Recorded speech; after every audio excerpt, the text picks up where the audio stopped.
Hello.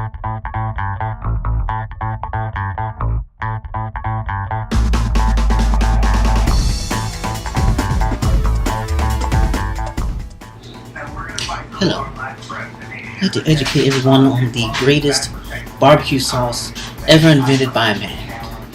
It is called Gates.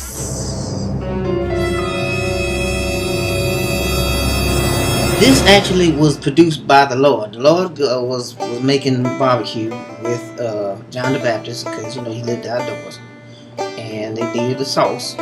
And what they came up with is Gates. That's the story that I'm coming up with. There's another one y'all got to formulate and give it to you on. This here is the best ever, ever, ever.